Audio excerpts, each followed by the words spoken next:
OBC है ज़्यादा। राजभवन में राज्यपाल से मुलाकात करने के लिए यूँ तो हर दिन आते हैं, लेकिन आज एक ऐसे शख्स से मुलाकात हुई है जिसे हमारी बोलचाल में दिव्यांग कहते हैं, लेकिन पढ़ाई लिखाई इनकी ऐसी है कि अच्छे को ये नीचा दिखा दें, या यूँ कहें उनको ये बता दें कि दिव्यांगता किसी के मोहताज नहीं होती है। और शिक्षा ग्रहण करने के बाद जो समान रूप से जो लोग अपने हक और अधिकार की मांग करते हैं, उसी हक और अधिकार की मांग को लेकर के दुमका में घंटी आधारित शिक्षक के तौर पर काम करने वाले राजेश कुमार पहुंचे हैं राज्यपाल से गुहार लगाने के लिए। क्या इनकी समस्या है, पहले तस्वीरों के माध्यम आपको दिखा दें किस तरह से दोनों पैरों से लाचार हैं, चल फिर नहीं सकते हैं, बावजूद इसके दुमका उप राजधानी से चल करके ये राजधानी रांची तक पहुंचे हैं और इस उम्मीद और इस ख्वाहिश के साथ कि राजभवन में इनकी गुहार सुनी जाएगी। हालांकि 2019 में भी ये मुलाकात कर चुके हैं राज्यपाल से और अपनी गुहार लगा चुके हैं। दरअसल अब क्या डिमांड है, क्या समस्या है, वो जानने के लिए सीधे हम राजेश कुमार से बात करते हैं। पहले अपना पूरा नाम पता बताइए और किन उद्देश्यों के साथ आप यहाँ पहुँचे हैं। मेरा नाम राजेश कुमार है।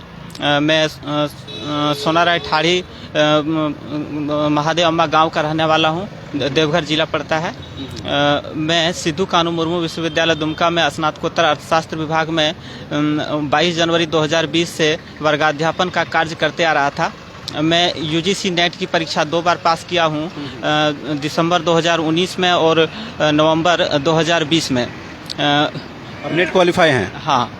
उसी आधार पर आपको परमिशन मिला था सिद्धू कानू यूनिवर्सिटी में घंटी आधारित शिक्षा मतलब पढ़ाने के लिए? हाँ, उसी आधार पर मिला था। जब मैं पास किया था तो उन लोगों ने मुझसे संपर्क किया, विभागाध्यक्ष ने मुझसे, और वे लोग बोले कि यहाँ टीचर का कमी है तो यहाँ क्लास लो, इसके बदले में जो भी मदद होगा हम लोगों के द्वारा किया जाएगा।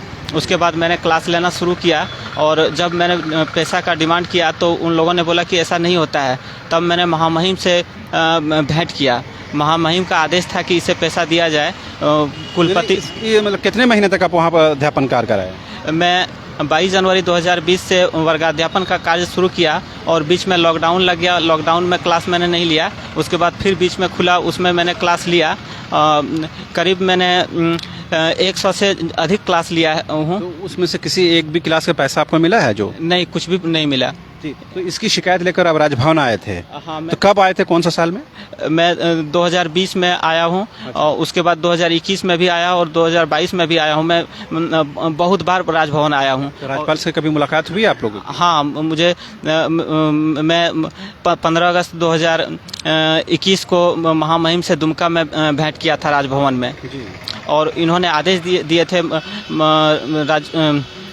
VC महोदया को कि इसे पैसा दिया जाए, लेकिन इसके बावजूद भी मुझे पैसा नहीं मिला और मुझे वर्गाध्यापन के कार्य से भी हटा दिया है। तो ये हुआ मतलब जब जैसे आपने शिकायत की VC की या प्रो VC के यूनिवर्सिटी की, उसके बाद ही आपको हटाया गया? हाँ, मैंने शिकायत किया इसलिए मुझे हटा दिया।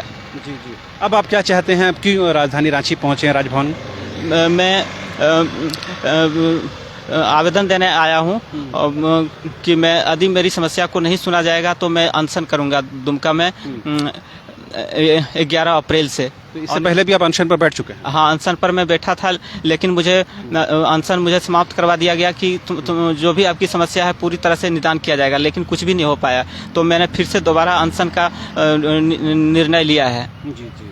और मैं इस बार अनशन करूंगा, चाहे मेरी जान ही क्यों नहीं चली जाए, मैं अनशन जारी रखूंगा जब तक मेरी समस्या का समाधान नहीं किया जाएगा, मुझे वर्गाध्यापन का अनुमति नहीं दिया जाएगा। तो राजेश, ये हम जानना चाह रहे थे, आप अकेले ऐसे व्यक्ति हैं जिनको अध्यापन कार्य के बाद पैसे नहीं मिले हैं, या और भी ऐसे शिक्षक हैं जिनको इस तरह से परेशानी से गुजरना पड़ रहा है? नहीं, मैं अकेले हूँ इस तरह। तो क्या लगता है इसके पीछे क्या कारण है? एक तो आपने राज्यपाल से शिकायत की, वो तत्कालिक कारण हो सकता है, या कोई और कारण भी है? और कारण तो मुझे नहीं लगता है, और कारण नहीं लग रहा है मुझे। हटाने का एक ही कारण है कि मैंने महामहिम से शिकायत कर दिया। तो क्या राज्यपाल के आदेश को भी विश्वविद्यालय नहीं मान रहा है? नहीं, आदेश का पालन करते तो मुझे जरूर पैसा मिल जाता। महामहिम का आदेश था कि इससे पैसा मिलना चाहिए, लेकिन नहीं पैसा मिल पाया और मुझे वर्गाध्यापन के कार्य से भी हटा दिया है। अच्छा, तो अभी आप क्या मतलब कैसे मतलब रोजी रोजगार करते हैं, घर परिवार का क्या है स्थिति बताइए? बहुत ही खराब स्थिति है सर। मैं किसी तरह ट्यूशन वगैरह, होम ट्यूशन वगैरह पढ़ा के मैं अपना किसी तरह से दिनचर्या चलाता हूँ। बहुत ही खराब स्थिति है मेरा। मैंने महामहिम से भी इस संबंध में बात किया था, मैंने बताया था उनको। तो हम महामहिम ने सुना, उसके बाद ही उन्होंने निर्देश दिया, और निर्देश के बाद ये उल्टा हुआ कि आपको वो वहाँ से अध्यापन कार्य से ही निकाल दिया गया है। तो अभी कुछ आप ट्यूशन के अलावा भी कुछ करते हैं क्या? नहीं, अभी मेरे पास कोई इनकम का कोई स्रोत नहीं है। जी। तो आपको लगता है कि जो विश्वविद्यालय ने जो काम किया है वो दुर्भावनाओं से प्रेरित होकर किया है? हाँ। तो क्यों ऐसा? मतलब पहले आप इस तरह का कोई, मतलब आपसे कोई इस तरह की बातचीत हुई है विश्वविद्यालय की? नहीं नहीं। नहीं। मतलब कभी होता है ना कि काम के दौरान किसी तरह से कोई बात ऐसी बन गई हो जिससे आप और वीसी या प्रो वीसी के बीच में कुछ गलतफहमी बन गया हो, या कुछ और तरह का मामला आ गया हो? नहीं, महामहिम से मिलने के पहले बहुत अच्छा सौहार्दपूर्ण वातावरण था मेरे और विश्वविद्यालय के अन्य सभी अधिकारियों के साथ। जी जी। तो जब आप अध्यापन कर रहे थे और जिस दौरान आपने शिकायत की और जब आपको हटा दिया गया, तो उस टाइम वीसी कौन थे, या सेम वीसी अभी भी बने हुए? वही वीसी है, सेम वही वीसी हैं, डॉक्टर प्रोफेसर सोना झरिया मिंज। मैंने इनके कार्यकाल में काम किया है और पहले भी मैंने डॉक्टर मनोरंजन प्रसाद सिन्हा के कार्यकाल में भी कार्य किया हूँ। जी। तो अभी आप दुमका से रांची चलकर रांची आए हैं? हाँ। तो मतलब सिर्फ राज्यपाल में ज्ञापन देने के लिए, राजभवन में ज्ञापन देने के लिए? हाँ जी।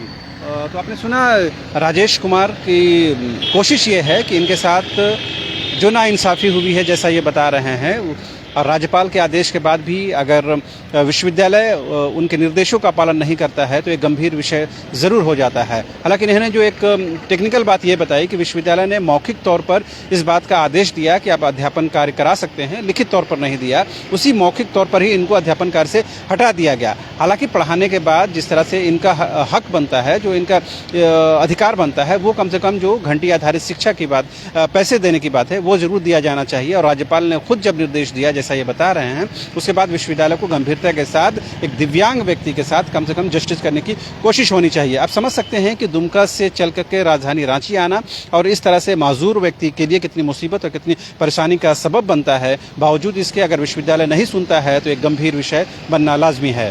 कैमरा पर्सन हृदय के साथ रांची से न्यूज़ बाय स्कोप के लिए शहनवाज।